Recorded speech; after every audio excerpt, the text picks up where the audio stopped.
Lord everyone. Praise the lord everyone. ఈరోజు ప్రత్యేకంగా ఖనిజీవుల చరిత్రను గురించి కొద్దిగా మనం ధ్యానం చేసుకుందాం. బైబిల్ గ్రంథ ప్రకారం ఖనిజీవులు అబ్రహాము కాలంలో కనాను దేశంలో నివసించిన ఒక పురాతన తెగ. దీని యొక్క అర్థము, మూలాల గురించి మనం ధ్యానం చేసుకుందాం. ఖనిజీయులు అనే పదానికి మూలం కనజు. హిబ్రూ భాషలో దీని అర్థం వేటగాడు లేదా బలమైనవాడు. వీరు ప్రాచీన కనాను దేశంలో ఒక శక్తివంతమైన తెగగా ఉండేవారు. బైబిల్ వంశావళి ప్రకారం ఏషావు కుమారుడైన ఎలీఫాజుకు పుట్టిన కుమారులలో ఒకరి పేరు కూడా కనజు. దీనివల్ల కనజీయులకు ఎదోమీయులకు రక్త సంబంధం ఉండే అవకాశం ఉందని కొందరు పండితులు భావిస్తున్నారు. కనాను దేశపు దక్షిణ భాగం. కనజ్జీయులు ప్రధానంగా కనాను దేశానికి దక్షిణ భాగంలో నివసించేవారు. అబ్రహాము కాలంలో వీరు ఇతర కనాను తెగలతో కలిసి నేటి ఇజ్రాయెల్ దక్షిణ ప్రాంతమైన నెగేవ్ ఎడారి పరిసరాల్లో ఉండేవారని చరిత్రకారులు భావిస్తున్నారు. దేవుడు అబ్రహాంనకు వాగ్దానం చేసిన భూభాగంలో కనజ్జీయుల ప్రాంతం కూడా ఒక భాగం. ఆదికాండము 15వ అధ్యాయం 19వ వచనంలో చూస్తే దీనిని గురించి ఆదికాండం 15వ అధ్యాయం 19వ వచనంలో చక్కగా కనబడుతుంది. అలాగే దీని యొక్క చారిత్రక నేపథ్యం గురించి కూడా చూసుకుందాం.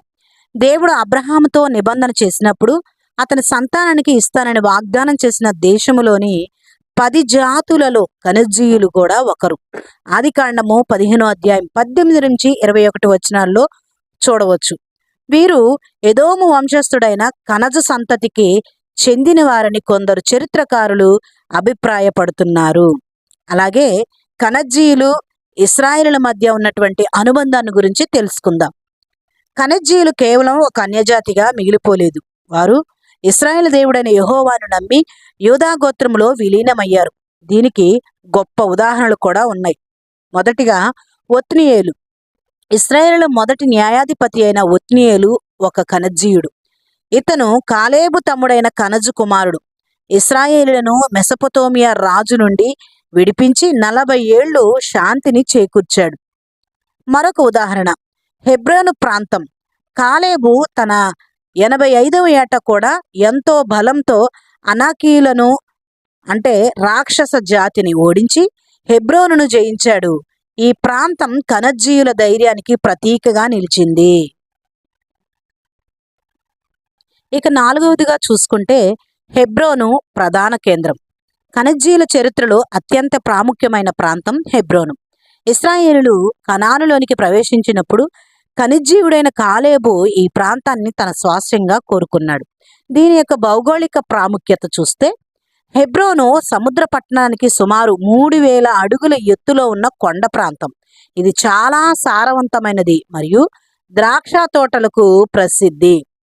అలాగే ఆధ్యాత్మిక ప్రాముఖ్యతను గురించి కూడా తెలుసుకుంటే ఇది పితరులైన అబ్రహాము, ఇస్సాకు, యాకోబులు నివసించిన మరియు సమాధి చేయబడిన ప్రాంతం. అంటే మక్పేలా గుహ ఇక్కడే ఉందని అర్థము. ఇకపోతే 5వ కూడా చూసుకుంటే బైబిల్లోని ఖనిజీయుల ప్రస్తావన. ఖనిజీయుల గురించి కొన్ని కీలకమైన సందర్భాల్లో ప్రస్తావనగా ఉంది. వారు అబ్రహాము కాలము నుండి న్యాయాధిపతుల కాలము వరకు వివిధ సందర్భాలలో కనిపిస్తారు. ఆ వచనాలు మరియు సందర్భాలు కూడా ఇక్కడ ఉన్నాయి. దీనిలో మొదటిగా చూసుకుంటే అబ్రహాముకు చేసిన వాగ్దానములో ఆదికాండములో చూస్తే దేవుడు అబ్రహాముతో నిబంధన చేసినప్పుడు ఆయన సంతానానికి ఇవ్వబోయే దేశములో నివసిస్తున్న 10 జాతులలో ఖనిజీయులను ఒకరిగా పేర్కొన్నాడు. ఆ దినమందే యెహోవా ఐగుప్తు నది మొదలుకొని యూఫ్రటీసు అను మహానది వరకు కయనీయులను, కనజ్జీయులను, కద్మోనీయులను నీ సంతానమునకు ఇచ్చి ఉన్నానని అబ్రహాముతో నిబంధన చేసెను.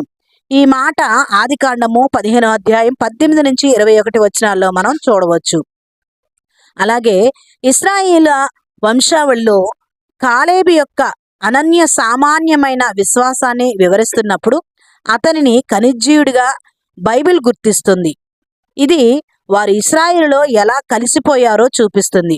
ఖనిజీయుడైన యెఫున్నె కుమారుడగు కాలేబును, నూను కుమారుడగు యెహోషువాయును యెహోవాను పూర్ణ హృదయంతో అనుసరించిరి గనుక వారు తప్ప మరెవరును ఆ దేశమును చూడరని ప్రమాణము చేసెను. ఈ మాట సంఖ్యాకాండము 32 అధ్యాయము 12 వచనంలో మనకు కనబడుతుంది. ఇకపోతే దేశ విభజన సమయంలో అంటే యెహోషువ గ్రంథము చూస్తే కాలేబు తనకు రావలసిన స్వాస్థ్యం అంటే హెబ్రోను గురించి యెహోషువతో మాట్లాడినప్పుడు అతని నేపథ్యాన్ని మళ్ళీ గుర్తు చేయడం జరుగుతుంది. యెహోషువ గ్రంథము 14 అధ్యాయం 6 వచనం. అప్పుడు యూదా వంశస్థులు గిల్గాలులో యెహోషువ యొద్దకు రాగా కనిజ్జీవుడైన యెఫున్నె కుమారుడగు కాలేబు అతనితో ఇట్లెన్ను. అలాగే యెహోషువ 14 అధ్యాయం 14 వచనంలో కాబట్టి హెబ్రోను కనిజ్జీవుడైన యెఫున్నె కుమారుడగు కాలేబునకు నేటి వరకు స్వాస్థ్యముగా ఉన్నది. ఎలయనగా అతడు ఇశ్రాయేలు దేవుడైన యెహోవాను పూర్ణ హృదయంతో అనుసరించెను. న్యాయాధిపతుల కాలంలో న్యాయాధిపతుల గ్రంథము మొదటి న్యాయాధిపతి అయిన ఒత్నియేలు ప్రస్తావన వచ్చినప్పుడు కనిజ్జీయుల వంశ మూలాలు మళ్ళీ కనిపిస్తాయి. న్యాయాధిపతులు 1 అధ్యాయం 13 వచనంలో కాలేబు తమ్ముడును కనజు కుమారుడునైన ఒత్నియేలు దానిని పట్టుకొనగా అంటే ఇక్కడ కనజు అనే పేరు కనిజ్జీయుల మూల పురుషుడని సూచిస్తుంది.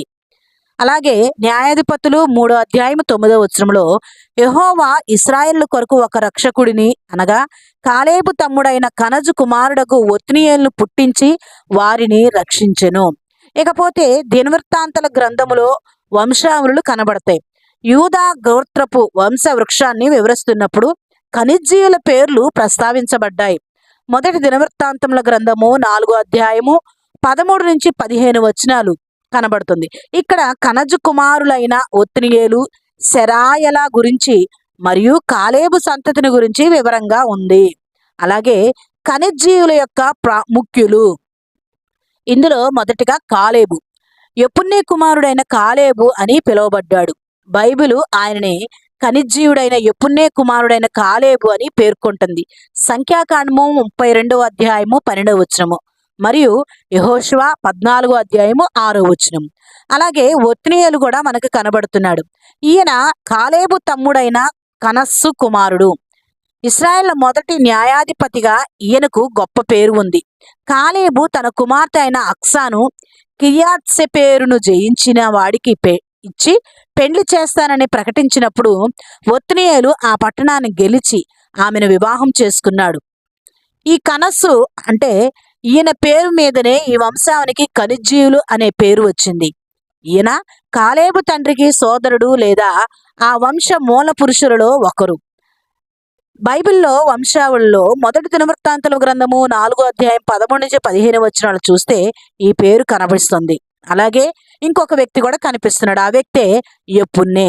ఈయన కాలేబు తండ్రి. ఈయనను కనిజ్జీయుడైన యెఫున్నె అని బైబిల్ స్పష్టంగా పేర్కొంటుంది. మరలా కెనిజ్జీల చరిత్ర ద్వారా మనము నేర్చుకోదగ్గ కొన్ని ప్రాముఖ్యమైన విషయాలు తెలుసుకుందాం. మొదటిగా విశ్వాసం. కనిజ్జీయులకి విశ్వాసానికి కులం, జాతి లేదు. అన్యజనులైనప్పటికీ కనిజ్జీయులు చూపిన విశ్వాసం వల్ల వారు ఇశ్రాయేలు దేశములో ముఖ్యమైన నాయకులుగా ఎదిగారు. అలాగే మారిన స్వభావం. వేటగాళ్లుగా పిలువబడేవారు దేవుని నమ్మిన తర్వాత ఇశ్రాయేలును రక్షించే రక్షకులుగా ఒత్నియేలు లాంటి వారుగా మారారు. ఇక చివరిగా చూస్తే కనిజ్జీయులు కాలక్రమేణా ఒక ప్రత్యేక తెగగా తమ గుర్తింపును కోల్పోయారు. వారు యూదా గోత్రములో పూర్తిగా కలిసిపోయారు. బైబిల్ వంశావళిని పరిశీలిస్తే కాలేబు సంతతి వారు యూదా గోత్రపు ముఖ్య కుటుంబాలుగా పరిగణించబడ్డారు.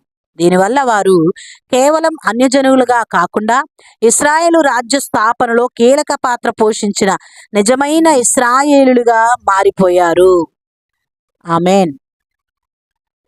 దేవునికి మహిమ కలుగునుగాక. ఇప్పటి వరకు విన్నందుకు మీకు కూడా ప్రభు పేరట వందనాలు తెలియజేస్తున్నాను. మీకు ఈ ఆడియో వీడియోస్ మీకు నచ్చినట్లయితే షేర్ చేయండి, సబ్స్క్రైబ్ చేయండి, అనేకులకి తెలియపరచండి. God bless you all.